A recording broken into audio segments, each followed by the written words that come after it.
সাবেক প্রধানমন্ত্রী শেখ হাসিনা থাকলে অন্ততপক্ষে একটি গণতান্ত্রিক ব্যবস্থা হতো বললেন মির্জা ফখরুল ইসলাম আলমগীর।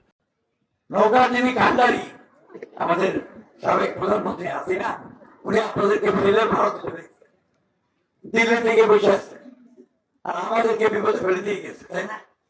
থাকলে অন্তত একটা গণতান্ত্রিক ব্যবস্থা চলতো, তাই না? শেখ হাসিনা থাকলে দেশের মধ্যে অন্ততপক্ষে একটা গণতন্ত্রের ব্যবস্থা হইতো, যেটা এখন নাই। মানে শেখ হাসিনার জন্য তার কিন্তু একটু খারাপও লাগে যে শেখ হাসিনা থাকলে আজ দেশের অনেক উন্নয়ন হইতো। বা তিনি আরো বোঝানোর চেষ্টা করলেন এখানে সাবেক প্রধানমন্ত্রী, এই কথাটি বলার কারণে কিন্তু শহীদ ওসমান হাদিও প্রতিবাদ জানিয়েছিলেন যে আপনারা তাকে সাবেক প্রধানমন্ত্রী বলতেছেন কেন, তাকে বলবেন স্বৈরাচার। স্বৈরাচার না বলে সাবেক প্রধানমন্ত্রী বলে কেমনে? যাক, হাদির জীবন গেছে, এরকম হাদিদের মতো আরো মানুষের জীবন যাবে, কারণ তারা কেন তাকে স্বৈরাচার বলছে, স্বৈরাচার বলছেন বিদায় এই হাদির জীবন গেছে। যারা যারা বলবে তাদের জীবন যাবে, তাই স্বৈরাচার বলা যাবে না, বলতে হবে সাবেক প্রধানমন্ত্রী শেখ হাসিনা। আচ্ছা আসুন একটু আগে যাই। মির্জা ফখরুল ইসলাম আরো বলেন আগে নির্বাচনে লড়াই হইতো ধান আর নৌকা, মানে ধানের শীষ আর নৌকা মার্কা। এখন নতুন করে আরেকটা মার্কা আইছে, যারা 1971 সালে স্বাধীনতার বিরুদ্ধে ছিল, সেই মার্কারে যদি ভোট দেন তাহলে পাকিস্তানের বিজয় হয়ে যেতে পারে। তাই যেইভাবেই হোক সে তো ভুলেও 1971 সালের বিরোধী জামায়াতকে ভোট দিবে না। জামাত পাকিস্তানের পক্ষে ছিল, এই জন্য জামায়াতকে এদেশের সরকার বানানো যাবে না। মির্জা ফখরুল ইসলাম আলমগীর আরো বলেছেন আমাদের সাবেক প্রধানমন্ত্রী শেখ হাসিনা, তিনি আমাদের ফেলে ভারতে চলে গিয়েছেন, এখন তিনি ভারতের মাটিতে বসে আছেন। তিনি যদি থাকতেন অন্তত একটি দেশের মধ্যে গণতান্ত্রিক ব্যবস্থা হইতো। তো মির্জা ফখরুল বলেন পাকিস্তান আমাদের উপর অনেক অত্যাচার করেছে, এই কারণেই আমরা আলাদা হয়ে গিয়েছিলাম, আলাদা হয়ে বাংলাদেশ স্বাধীন করেছিলাম। আর সেই সময় যারা পাকিস্তান সেনাবাহিনীকে সহযোগিতা করেছে, আমাদের হাজার হাজার মানুষকে দুনিয়া থেকে সরিয়ে দিয়েছে, তারাই আবার ভোট চাইছে দেশ চালাবে। তাদেরকে ভোট দিয়ে দেশের সর্বনাশ করব, কোনোভাবেই করতে পারে না। এটা সরাসরি বলতেছে জামায়াত ইসলামকে, যেহেতু জামায়াত ইসলামকে সবাই রাজাকার বলে, সো রাজাকারকে ভোট দিয়ে তারা এই দেশের সর্বনাশ ডেকে আনতে চায় না। এই কথা বললেন মির্জা ফখরুল ইসলাম আলমগীর।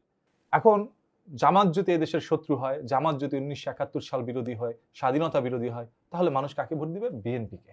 তিনি হিন্দু সম্প্রদায়কে আরো বলেন যে তোমরা সংখ্যালঘু না, তোমরা বাংলাদেশী, তাই তোমরা ভয় পাও না, তোমরা সত্যি কথা বলো। সুন্দর কথা বলছে মির্জা ফখরুল ইসলাম আলমগীর, এটা ভালো লাগছে।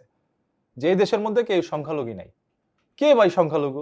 আমরা সবাই ভাই ভাই, আমরা সবাই বাংলাদেশী, আমাদের পরিচয় আমরা বাংলাদেশী। এখানে কে হিন্দু, কে বৌদ্ধ, কে খ্রিস্টান, এইভাবে ভেদাভেদ করা যাবে না।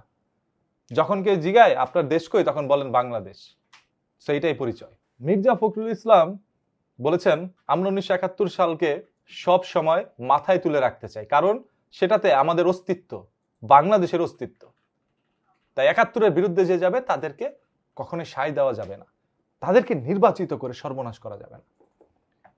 মির্জা ফখরুল ইসলাম আলমগীরের কিছু জিনিস মানুষের কাছে একটু হয়তোবা এখন খারাপ লাগতেছে, এই জন্য তিনি বলেছে এইটাই আমার শেষ নির্বাচন, এরপরে আমি আর নির্বাচন করব না। তাই শেষ নির্বাচন আমি জনগণের শিরায় শিরায় যেতে চাই, তাদের শিরার অনুভূতি বুঝতে চাই, তাদের পাশে দাঁড়াতে চাই। এই জন্য মির্জা ফখরুল ইসলাম আলমগীর বলেছে আমাকে আপনারা ভোট দিয়ে এবারের মতো নির্বাচিত করেন। 26শে জানুয়ারি ঠাকুরগাঁয়ের এক আসনেই এরকম বক্তব্য দিয়ে যাচ্ছিলেন মির্জা ফখরুল ইসলাম আলমগীর, যেখানে মানুষ জানতে পারে অনেক কিছুই। এই দেশে হাদিরা জীবন দিছে ভুলে, কাদের জন্য কথা বলছে, কোন জাতির জন্য কথা বলছে, কোন দেশের জন্য কথা বলছে, শুধু কথার কারণে তার জীবন দিতে হয়েছে। আরো কি কেউ হাদি হবে? হবে না, কারণ হাদি দুনিয়া থেকে চলে যাওয়ার পূর্বে বলে গিয়েছিল আমাকে যদি কেউ নির্মম ভাবে দুনিয়া থেকে সরিয়ে দেয়, কোন একটি বুলেট এসে আমার মাথাকে ক্ষত বিক্ষত করে দেয়, তাহলে অন্তত পক্ষে সে অপরাধীর বিচার করো, আমরা আর কিছু চাই না। বিচার করতে অক্ষমে বাংলাদেশ, অক্ষমে বাংলাদেশের আইন শৃঙ্খলা বাহিনী। তারা এখন পর্যন্ত হাদির হত্যাকারীকে ধরে আনতে পারে নাই, এখন পর্যন্ত হাদি বিচার পায় নাই। সে মৃত্যুবরণ করে তার আত্মা এখন পর্যন্ত চিৎকার করে বলছে আমি হয়তো বা বুঝতে পারি নাই কোন জাতির জন্য আমি কথা বলছি, আমি আজকে লজ্জিত। হাদি বিচার চাই, হ্যাঁ বিচার বাংলার মাটিতেই হবে ইনশাল্লাহ। যতদিন বিচার না হবে ততদিন আমরা কথা বলবো, ইনসাফের জন্য কথা বলবো। ইনসাফ করে দলের পক্ষে যায় না, ইনসাফ সবসময় দলের বিপক্ষে যায়। আমরা দলের বিপক্ষে যাই, আর যেখানেই যাই ইনসাফের জন্য লড়াই আমাদের আগামী দিনের।